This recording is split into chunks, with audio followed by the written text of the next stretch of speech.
Students, उसके आगे हम देखते हैं कि भारत में अनेक ग्रंथालयों में से कुछ ग्रंथालय विशेष उल्लेख करने योग्य है, जिनका समावेश जो है मतलब वहाँ पर उस ग्रंथालयों में बड़ी मात्रा में हमें किताबें या ग्रंथों का, पुस्तकों का संग्रह जो है, किताबों का संग्रह हमें देखने को मिलता है। ये असत्य जोड़ी के लिए जो है हमें याद रखना है कि प्लेस का नाम और साथ ही साथ लाइब्रेरी का या ग्रंथालय का नाम। उनमें कोलकाता की नेशनल लाइब्रेरी, याद रखिए कोलकाता की लाइब्रेरी का नाम क्या है, नेशनल लाइब्रेरी। दिल्ली की Nehru memorial museum and library, Delhi की लाइब्रेरी का या ग्रंथालय का नाम क्या है, Nehru memorial museum and library. उसके बाद हैदराबाद की स्टेट सेंट्रल लाइब्रेरी और मुंबई की लाइब्रेरी ऑफ एशियाटिक सोसाइटी और डेविड ससून लाइब्रेरी आदि ग्रंथालयों का समावेश जो है भारत के प्रमुख ग्रंथालयों में होता है कि जिनका उल्लेख जो है बड़े ग्रंथालयों में उनका उल्लेख जो है वो किया जाता है। आप असत्य जोड़ी के लिए यहाँ पर लाइब्रेरी के, ग्रंथालयों के नाम और उन जगहों के नाम जो है वो आपको याद रखने आवश्यक है। साथ ही साथ अभिलेखागारों का प्रबंधन रखना तकनीकी दृष्टि से ग्रंथालय प्रबंधन का ही एक अंग है। तकनीकी दृष्टि से यानी अभी टेक्नोलॉजी के ज़रिए संगणक के माध्यम से उसका प्रबंधन करना, नियोजन करना। अभी नियोजन में बहुत सारी चीज़ें हैं, उसको अंकित करना, दर्ज करना, सूची बनाना, ये सभी चीज़ें जो है किसके माध्यम से हो सकती है, तकनीकी माध्यम से हो सकती है। और ग्रंथालय प्रबंधन का एक बहुत ही महत्वपूर्ण कार्य है, अविभाज्य घटक है। महत्वपूर्ण अंकन वाले कागजातों, दस्तावेज़ों में से किसी भी प्रकार का परिवर्तन न करते हुए उन्हें सुरक्षित रखना और उनकी सूचियाँ बनाना। मतलब जो कागज़ है, सरकारी दस्तावेज़ है, उन्हें परिवर्तित न करते हुए, क्योंकि दस्तावेज जो है वो सरकारी होते हैं, उनमें हम अपने से कोई भी परिवर्तन जो है वो कदापि कर सकते नहीं। और जब आवश्यकता हो तब उपलब्ध कराना जैसे कार्य जो है वो अभिलेखा प्रबंधन में महत्वपूर्ण होते हैं। मतलब जिस चीज़ को उससे संबंधी ऐतिहासिक अनुसंधानकर्ताओं को, इतिहासकारों को जब ऐसे दस्तावेज़ों की आवश्यकता होती है तो ऐसे दस्तावेज जो है उपलब्ध कराकर देने की जिम्मेदारी जो है वो किस पर होती है, वहाँ में जो कार्यरत है उन लोगों पर ये जिम्मेदारी जो है वो होती है कि उन सभी कागजातों को जो है वहाँ पर इतिहासकारों को दिया जाए। उसके बाद अगर हम देखेंगे बच्चों,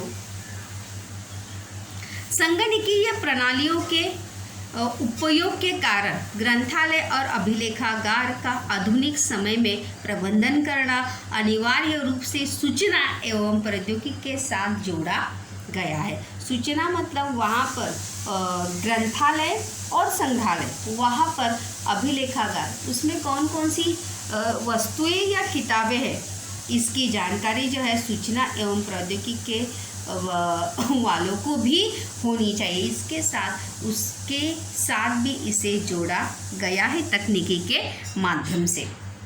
भारत का प्रथम सरकारी अभिलेखागार कोलकाता में 1891 ईस्वी में इंपीरियल रिकॉर्ड डिपार्टमेंट के नाम से जो है वो स्थापित हुआ। अभिलेखागार जो है वो टिप्पणी के लिए भी है। अभिलेखागार किसे कहते हैं, अभिलेखागार में किनका समावेश होता है, ये सभी बातें जो है आपको टिप्पणी में लिखनी है।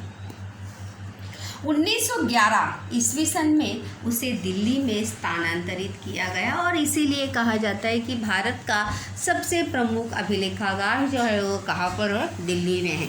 रिक्त स्थान के लिए भी याद रखिए और असत्य जोड़ी के लिए भी उसे याद रखना है।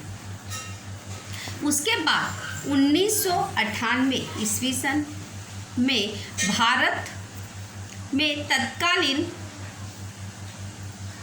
भारत के तत्कालीन राष्ट्रपति KR नारायण ने घोषणा की कि इस अभिलेखागार को राष्ट्रीय अभिलेखागार का दर्जा जो है, स्थान जो है वो मिलना चाहिए और जनता के लिए खोल दिया गया। मतलब लोग भी, सर्वसामान्य व्यक्ति भी वहाँ जाकर दस्तावेज़ों को पढ़ सकते हैं, देख सकते हैं। यह भारत सरकार के सांस्कृतिक मंत्रालय के अंतर्गत एक विभाग है जिसका देखरेख, प्रबंधन की पूरी जिम्मेदारी जो है भारत के सांस्कृतिक मंत्रालय के ऊपर होती है, डिपार्टमेंट के ऊपर होती है। यहाँ 1748 ईस्वी सन के पश्चात के दस्तावेज अभिलेख क्रमिक के रूप में लगाकर, क्रमिक यानी सीक्वेंस में, प्रॉपर ऑर्डर में जो है, ईयर वाइज जो है वहाँ पर सभी दस्तावेज़ों को, कागजातों को वहाँ पर रखा गया है। उनमें अंग्रेज़ी, अरबी, हिंदी, फारसी, संस्कृत, उर्दू भाषाओं और घसीटा सर्राफा, ये लिपि का नाम है, अंकित बातों का समावेश भी उसमें हमें देखने को मिलता है। इन अंकित बातों का वर्गीकरण 4 प्रकारों, सार्वजनिक, प्राच्य, विद्या विषय, पांडुलिपियों और निजी कागजात दस्तावेज में किया गया है। मतलब वहाँ पर भी क्लासिफिकेशन, मतलब पार्ट बनाकर, विभाग बनाकर सभी 4 प्रकारों में उसका वर्गीकरण जो है वो किया गया। मतलब सार्वजनिक कागजात या दस्तावेज कौन है, जो सब उसे देख सकते हैं। प्राच्य विद्या विषयक, मतलब नॉलेज या ज्ञान प्राप्त करने के लिए कौन से दस्तावेज है। पांडुलिपियाँ, मतलब पुरानी लिपियों में जो दस्तावेज है, और निजी कागजात अथवा दस्तावेज जो सभी के लिए प्रदर्शित नहीं हो सकते या सभी उसे देख सकते नहीं, ऐसे दस्तावेज। इस प्रकार से 4 प्रकारों में जो है इसका समावेश किया गया है। इसके अतिरिक्त भारत के प्रत्येक राज्य सरकार का स्वतंत्र अभिलेखागार है। जैसे मैंने इसके पहले ही बताया था कि दिल्ली में भारत का राष्ट्रीय अभिलेखागार है और प्रत्येक राज्य का एक स्वतंत्र अभिलेखागार भी है। महाराष्ट्र राज्य शासन के अभिलेखागार संचालन की शाखाएं जो है मुंबई में है, पूना में है। याद रखिए महाराष्ट्र के अभिलेखागार कहाँ कहाँ पर है। संकल्पना चित्र पूर्ण कीजिए के लिए प्रश्न आ सकता है कि महाराष्ट्र के अभिलेखागार के शहरों के नाम। मुंबई, पुणे, कोल्हापुर, औरंगाबाद और नागपुर, ऐसे 5 शहरों में जो है अभिलेखागार है महाराष्ट्र के।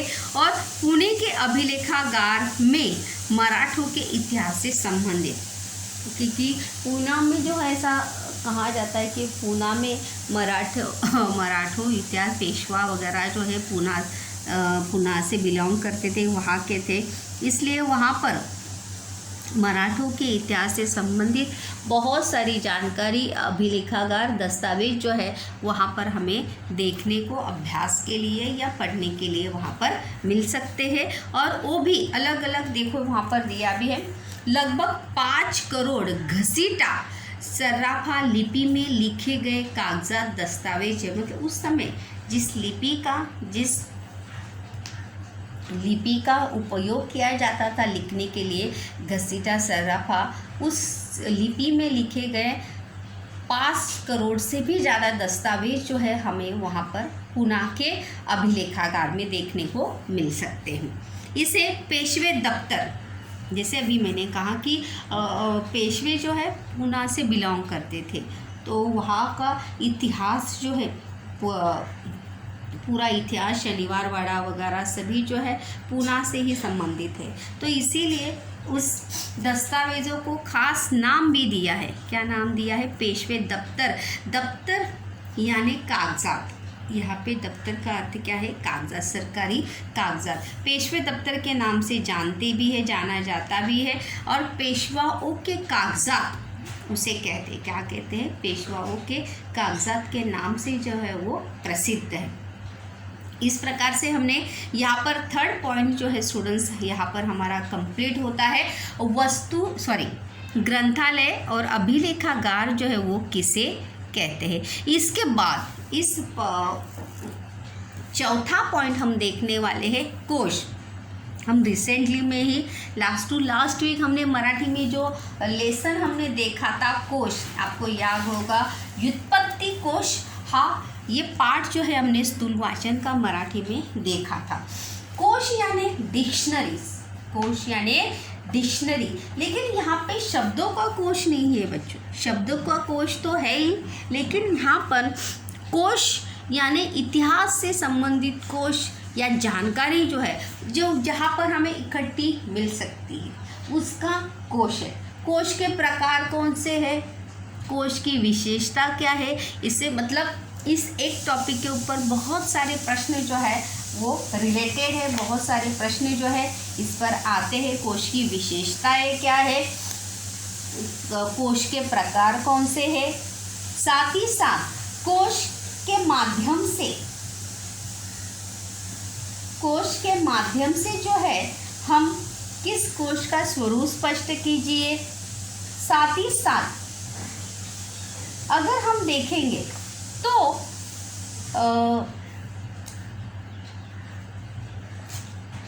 किसने भारतीय प्राचीन चरित्र कोश, भारतीय संस्कृति कोश, इन सभी का समावेश जो है वो कोश में होता है। तो कोश यानी ज्ञान का भंडार, शब्दों का भंडार, ज्ञान का भंडार, जानकारी का भंडार, जहाँ पर इकट्ठा एकत्रित जो है हमें बहुत सारी जानकारी जो है इकट्ठा हमें संकलित मिल सकती है, प्राप्त हो सकती है। यहाँ पर कोश जो है वो इतिहास से रिलेटेड है, हिस्ट्री से रिलेटेड है। तो देखिए हम देखते हैं कि कोश किसे कहते हैं। कोश यानी विशब्दों, देखो दिया भी है, कोश किसे कहते हैं, प्रश्न भी है यहाँ पर। 25-30 शब्दों का देखिए, याद रखिए मैंने शुरुआत से आपको कहा है कि भले 25-30 शब्द प्रश्न 25-30 शब्दों में उत्तर लिखे, ये प्रश्न जो है कट भले ही हुआ है, लेकिन उस टाइप के प्रश्न मैंने हमेशा लिखाए हैं हर चैप्टर में। और वो प्रश्न जो है आपको किसी भी प्रकार में पूछ सकते हैं, चाहे तो विस्तार में पूछ सकते हैं, कारण में पूछ सकते हैं, या टिप्पणी के माध्यम से भी पूछ सकते हैं। इसीलिए उस प्रश्न को जो है गैप नहीं करना है, रिमूव नहीं करना है, याद रखिए।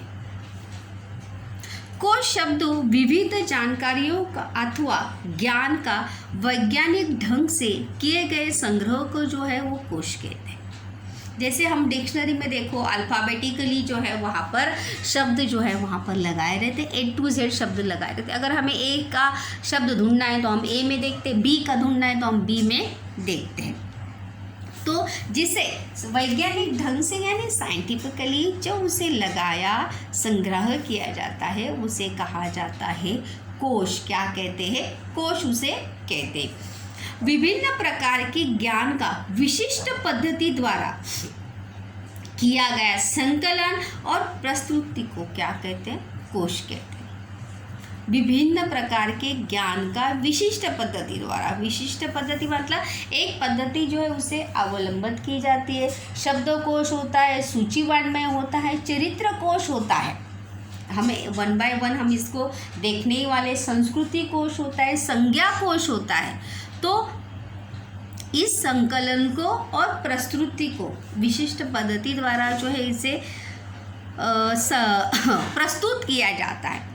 मतलब फॉर एग्जाम्पल अगर मैं आपको बताऊँ तो चरित्र कोश में अगर हम शिवाजी महाराज का चरित्र अगर हम लेंगे तो उस चरित्र कोश में आपको शिवाजी महाराज से संबंधित, इनकेस आप महाराणा प्रताप लीजिए, संत तुकाराम लीजिए, संत ज्ञानेश्वर लीजिए, मीराबाई लीजिए, एकनाथ, कोई भी लीजिए, तो वहाँ पर उस चरित्र कोश में आपको उस व्यक्ति के संबंधित पूरा संकलन आपको देखने को मिलेगा, पढ़ने को मिलेगा। और जिस विशिष्ट पद्धति द्वारा उसे प्रस्तुत किया जाता है उसे कहते हैं कोश। जिससे देखिए डिक्शनरी में हमें शब्दकोश में हमें शब्द इकट्ठे मिलते, तो उसी चरित्र कोश में सभी चरित्र हमें इकट्ठा मिलता है। कोश का उद्देश्य जो है उपलब्ध ज्ञान का प्रबंधन करना, मतलब जो ज्ञान है उस उपलब्ध जो हमें जानकारी है उसका प्रबंधन यानी नियोजन करना सही तरीके से।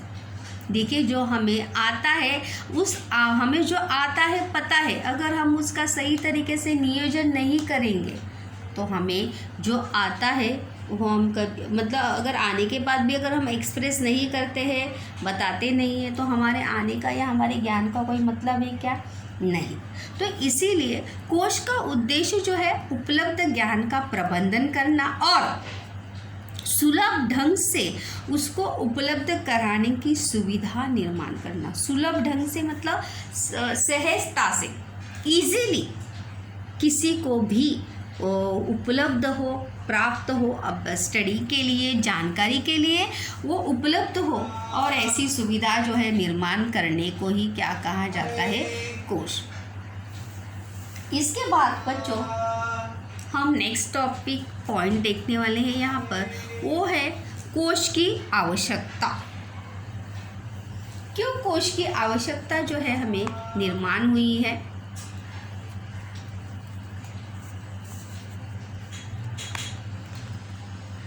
कोश की आवश्यकता जो है वो क्यों है? कोश के कारण पाठकों तक ज्ञान पहुंचाया जाता है।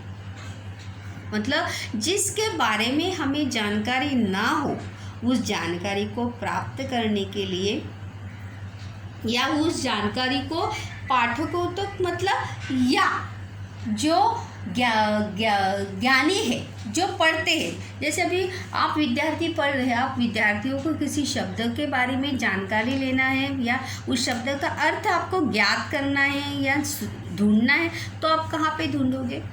कोश में। तो कोश की आवश्यकता क्यों निर्माण हुई है कि कोश के कारण पाठकों को ज्ञान पहुंचाया जाता है, और इसीलिए कोश का क्या हुआ है? निर्माण हुआ है पाठकों के लिए। जो जानना चाहता है, अपनी जिज्ञासा को दूर करना चाहता है। प्रश्न में ये कोश की आवश्यकता जो है क्यों पड़ी है? निर्माण भी हो सकता है कोश की आवश्यकता क्यों? उनकी जिज्ञासा को शांत करने का प्रयास जो है वो कोश के माध्यम से किया जाता है। जैसे अगर आप एट द प्रेजेंट टाइम में देखेंगे, अगर आपको किसी भी चीज़ के बारे में जानना है, समझना है, तो आप किसका सहारा लेते हैं? इंटरनेट का माध्यम, इंटरनेट का, गूगल पे जाके सर्च करते हैं, उसके बारे में जानकारी प्राप्त करते, तब जाके आपकी जिज्ञासा जो है वो क्या होती है? दूर होती है। तभी अगर आपको उस प्रश्न का उत्तर मिलता है तो आप क्या होते? शांत हो जाते हैं कि हाँ भाई, मुझे इस प्रश्न का उत्तर मिला, इस चीज़ के बारे में मुझे पता चला। किसी मुद्दे को विस्तार में स्पष्ट किया जाता है। पाठकों को अपने अध्ययन व्यवसाय में वृद्धि करने की प्रेरणा प्राप्त होती है। अध्ययन व्यवसाय मतलब अपने ज्ञान को बढ़ाने की प्रेरणा जो है वो कोश के माध्यम से होती है, क्योंकि जितना हम ज्ञान प्राप्त करते हैं, समझते हैं, जानते हैं, उतनी ही हमारे ज्ञान में क्या होती है? वृद्धि होती है। क्योंकि ज्ञान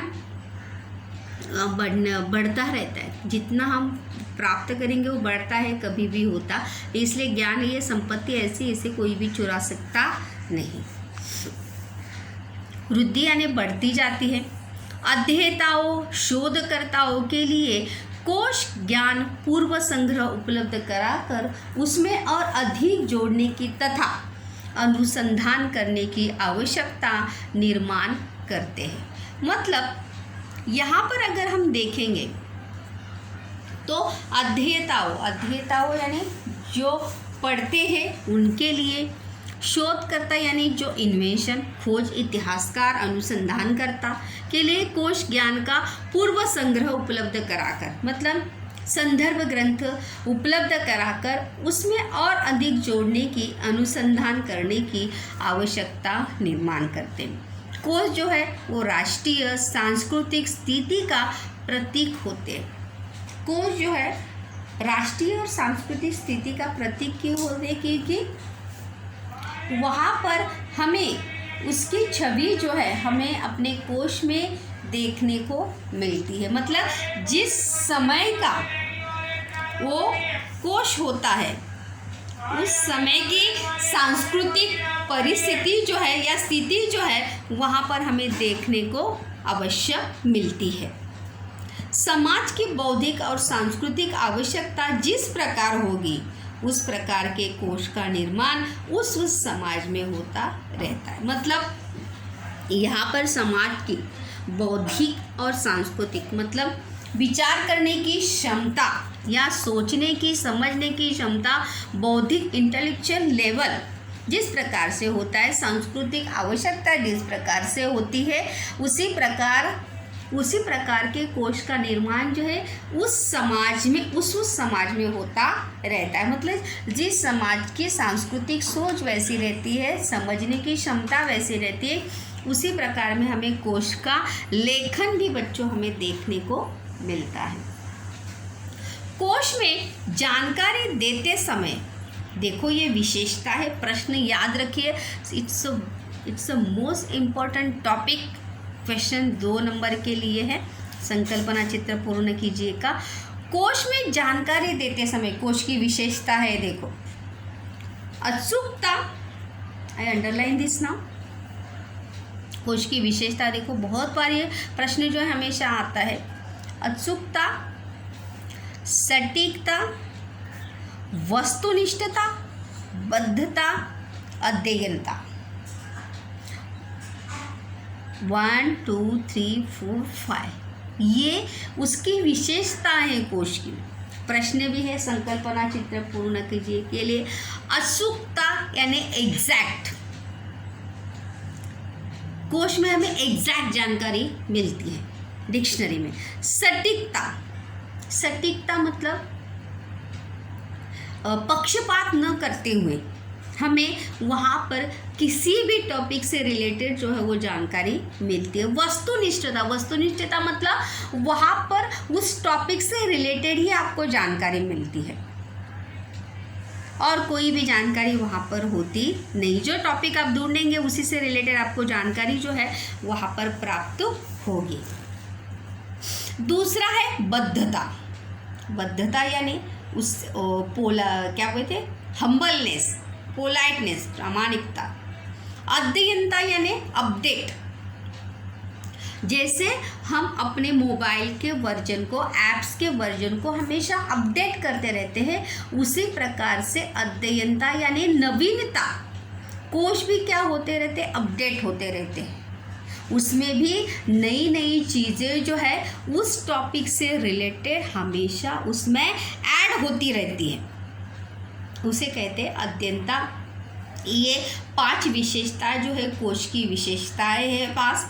जैसी बातों की आवश्यकता होती है अध्ययनता को बनाए रखने के लिए निश्चित समय के उपरांत कोश के संशोधित संस्करण अथवा पूरक संस्करण निकाले जाते हैं। संस्करण है जिसे इंग्लिश में एडिशन, नई आवृत्तियाँ जो है वहाँ पर दिखाई जाती है। आप किताब की देखो आवृत्ति रहती है, प्रथम आवृत्ति, द्वितीय आवृत्ति, जिसे संस्करण कहते हैं, इंग्लिश में उसको एडिशन कहते हैं। मतलब जैसे जैसे नई चीज़ें उसमें ऐड होती है, अद्यतन होती है, उसी के हिसाब से कोश के भी नए संशोधित संस्करण जो है वो पब्लिश किए जाते हैं अथवा पूरक संस्करण जो है वहाँ पर निकाले जाते हैं।